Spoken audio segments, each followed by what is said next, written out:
नमस्कार, मैं शिक्षा मिश्रा मध्य प्रदेश के सुप्रभात न्यूज में आपका स्वागत करती हूँ। दोस्तों, मध्य प्रदेश की तमाम फटाफट खबरों को जानने के लिए हमारे चैनल को सब्सक्राइब जरूर करें। साथ ही कमेंट सेक्शन में जरूर बताएं कि आप मध्य प्रदेश के किस जिले से हमारे न्यूज को देख रहे हैं। तो चलिए शुरू करते हैं खबरों को, जानते हैं आज के मुख्य समाचार। छात्रवृत्ति पर सीएम शिवराज की बड़ी घोषणा, अधिकारियों को दिए निर्देश। संस्कृत को बढ़ावा देने के लिए मुख्यमंत्री शिवराज सिंह चौहान ने अधिकारियों के साथ बैठकर कई फैसले लिए हैं। संस्कृत के छात्रों सहित संस्कृत पढ़ाने वाले शिक्षकों को लेकर भी कई निर्णय लिए गए हैं, जिसकी चर्चा उन्होंने अपने मंत्रिमंडल के सहयोगियों के साथ की। मुख्यमंत्री शिवराज सिंह चौहान ने कहा कि संस्कृत पढ़ने वाले विद्यार्थियों के लिए प्रोत्साहन स्वरूप छात्रवृत्ति की व्यवस्था की जा रही है। यह सुनिश्चित किया जाए कि विद्यार्थियों को जुलाई माह से छात्रवृत्ति मिलना आरंभ हो जाए। छात्रवृत्ति का संचालन पोर्टल से होगा। किसानों को बड़ी राहत, सोलर प्लांट 3 नई योजनाएं मंजूर। बीते दिन मध्य प्रदेश के मुख्यमंत्री शिवराज सिंह चौहान की अध्यक्षता में अहम शिवराज कैबिनेट की बैठक संपन्न हुई। इस बैठक में कई महत्वपूर्ण प्रस्तावों पर मुहर लगाई गई। कैबिनेट बैठक की ब्रीफिंग चिकित्सा शिक्षा मंत्री विश्वास सारंग ने की। चिकित्सा शिक्षा मंत्री विश्वास सारंग ने बताया कि मुख्यमंत्री शिवराज सिंह चौहान ने कैबिनेट बैठक में महत्वपूर्ण निर्देश दिए हैं कि शासकीय कार्यालयों में सौर ऊर्जा का उपयोग किया जाएगा। शासकीय आवासों, मंत्रियों के बंगलों पर सौर ऊर्जा के प्रावधानों को लागू किया जाएगा। मंदिरों के पुजारियों को 5,000 रुपये मानदेय, संस्कृत शिक्षकों की भर्ती और संस्कृत विद्यार्थियों को स्कॉलरशिप और सामान्य वर्ग के निर्धन परिवारों को संबल योजना का लाभ देने का ऐलान पर सीएम शिवराज सिंह चौहान को बधाई दी। सरकारी कर्मचारियों के लिए बड़ी खबर, अनुकंपा नियुक्ति पर मध्य प्रदेश हाईकोर्ट का बड़ा फैसला। अनुकंपा नियुक्ति पर मध्य प्रदेश हाईकोर्ट ने बड़ा फैसला सुनाया है। हाईकोर्ट ने सरकारी कर्मचारी के परिवार में अनुकंपा नियुक्ति को अवैध करार दिया है। यानी परिवार का कोई एक सदस्य शासकीय कर्मचारी है तो दूसरे सदस्य को अनुकंपा नियुक्ति का अधिकार नहीं मिलेगा। मध्य प्रदेश में अब विदेशी कोयले से बनेगी बिजली, लोगों को लगेगा महंगाई का करंट। कोयले की कमी बताकर विदेश से कोयला खरीदी की तैयारी हो रही है, वह भी 4 गुना महंगी कीमत पर। रबी सीजन में बिजली की किल्लत ना पैदा हो, इसके लिए यह तैयारी हो रही है। मध्य प्रदेश ऊर्जा विभाग ने कोयला खरीदी के लिए टेंडर भी जारी कर दिया है। इस कोयले पर करीब 1200 करोड़ रुपए खर्च होंगे। विदेशी कोयले से बिजली का उत्पादन भी महंगा होगा। इसका सीधा असर बिजली के दाम पर पड़ेगा। आरबीआई ने किया रेपो रेट में बड़ा बदलाव, महंगे होंगे लोन, जाने क्या होंगे फायदे और नुकसान। बीते दिन रिजर्व बैंक ऑफ इंडिया ने एक बड़ी घोषणा की है। केंद्रीय बैंक ने रेपो रेट में बढ़ोतरी कर दी है। 2020 के बाद ऐसा पहली बार हुआ है जब आरबीआई ने रेपो रेट में वृद्धि की है।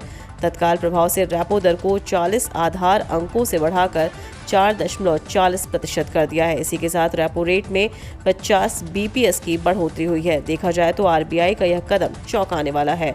आरबीआई के गवर्नर शक्तिकांत दास के मुताबिक मौद्रिक नीति समिति को सर्वसम्मति से नीति रेपो दर को 40 आधार अंक या 40% बढ़ाने के लिए मतदान किया है। रेपो रेट बढ़ने के कारण भारतीय अर्थव्यवस्था में काफी बदलाव भी देखने को मिलेंगे।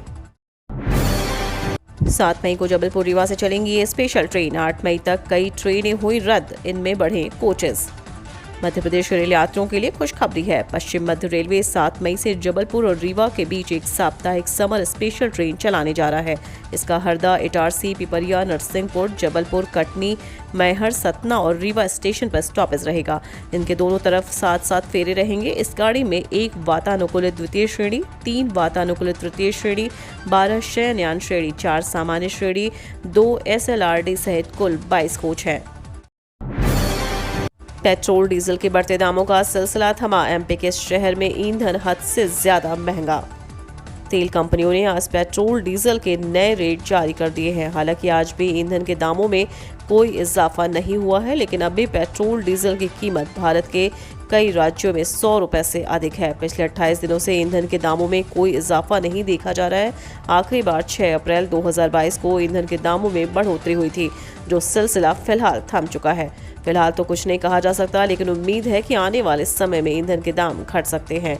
आज मध्य प्रदेश में भी ईंधन का दाम स्थिर रहा, जहां ईंधन की कीमत 119.21 रुपये प्रति लीटर दर्ज की गई, तो वहीं डीजल की कीमत 102.16 रुपये प्रति लीटर रही। शिवराज और वसुंधरा ने खींचा मां पीताम्बरा का रथ। सीएम बोले जल्द ही दुनिया हवाई जहाज से मां के दरबार आएगी। दतिया में मध्य प्रदेश के मुख्यमंत्री शिवराज सिंह चौहान ने कहा कि दतिया और अंचल के विकास का रथ रुकेगा नहीं। माई का रथ भी चलेगा और विकास का रथ भी चलेगा। चारों दिशाओं में विकास होगा। मां की कृपा से ग्वालियर दतिया अंचल बहुत जल्द उद्योग और रोजगार का केंद्र भी बनने वाला है। फिर शुरू हुई कन्यादान योजना। फ्री में होंगी शादियां। 11,000 का चेक, 38,000 का मिलेगा घर गृहस्थी का सामान। देर से ही सही, लेकिन इस बार मुख्यमंत्री कन्यादान योजना के तहत होने वाली शादियों को हरी झंडी मिल गई है। इस योजना के तहत शीघ्र ही शहनाइयां गूंजेंगी, जिससे गरीब और उन जरूरतमंद परिवारों को बेहतर लाभ मिलेगा जो आर्थिक स्थिति कमजोर होने के कारण खुद बेटे बेटियों का विवाह भी नहीं करा पा रहे थे। इस बार इस योजना के तहत 11,000 रुपए का चेक और 38,000 रुपए का घर गृहस्थी का सामान दिया जाएगा, ताकि जरूरतमंद जोड़े आसानी से अपने जीवन की शुरुआत कर सकें। दिग्विजय ने केंद्र सरकार पर लगाए गंभीर आरोप। कहा सिंधिया चुप क्यों। मध्य प्रदेश में बिजली संकट को लेकर राज्यसभा सांसद दिग्विजय सिंह ने कहा कि यहां स्थापित पावर स्टेशन बंद पड़े हैं और वे बिजली का उत्पादन नहीं कर पा रहे हैं। इन पावर स्टेशंस को बंद करने के लिए प्रदेश सरकार पैसा दे रही है, क्योंकि ऐसा ही समझौता किया गया है। प्रदेश के पावर स्टेशन की बिजली पैदा करने की जितनी क्षमता है, यदि इसका पूरा उपयोग करें तो बिजली संकट ही खत्म हो जाएगा। उन्होंने सवाल उठाते हुए कहा कि बिजली संकट आज पूरे देश में है, जबकि कोल इंडिया मांग से ज्यादा सप्लाई की बात कह रहा है। आखिर यह कोयला कहाँ गया? ये जो कोयले की कमी बताई जा रही है, इसमें मुझे षड्यंत्र नजर आता है, क्योंकि ऐसा करने से विदेशों से कोयला आयात करने का कारण मिल जाएगा। एमपी पंचायत चुनाव अधिसूचना निरस्त करने की मांग। हाईकोर्ट का नोटिस जारी। मध्य प्रदेश त्रिस्तरीय पंचायत चुनाव कब होंगे कोई नहीं कह सकता। प्रशासनिक स्तर पर इतनी गड़बड़ियां हुई हैं कि विवाद हाई कोर्ट तक पहुंच गए हैं। राजधानी भोपाल में परिसीमन को लेकर विवाद उपस्थित हुआ है। हाई कोर्ट में याचिका दायर की गई है, जिसे सुनवाई के लिए स्वीकार कर लिया गया। भोपाल कलेक्टर सहित पंचायत व ग्रामीण विकास विभाग के प्रमुख सचिव एवं आयुक्त को नोटिस जारी किया गया है। अगली तारीख 13 जून 2022 निर्धारित की गई है। मध्य प्रदेश शिक्षक भर्ती डॉक्यूमेंट वेरिफिकेशन हेतु वेटिंग लिस्ट से सह विषय वालों को बुलाया। न्यायालय के निर्णय के बाद लोक शिक्षण संचालनालय मध्य प्रदेश द्वारा मध्य प्रदेश शिक्षक भर्ती प्रक्रिया में डॉक्यूमेंट वेरिफिकेशन के लिए वेटिंग लिस्ट सह विषय वाले उम्मीदवारों को बुलाया गया। उम्मीदवारों की लिस्ट जारी कर दी गई है। बीजेपी नेता सुरेंद्र शर्मा ने पीयूष गोयल को लिखा पत्र। जानिए क्या की मांग। बीजेपी नेता सुरेंद्र शर्मा ने केंद्रीय मंत्री पीयूष गोयल को पत्र लिखकर मांग की है कि संपूर्ण देश में होटल में रुकने का चार्ज 24 घंटे कर उपभोक्ताओं को चेकआउट टाइम के नाम पर लुटने से बचाना है। वर्तमान समय में देश भर के होटलों में चेक इन और चेकआउट टाइम के नाम पर ग्राहकों को लूटा जा रहा है।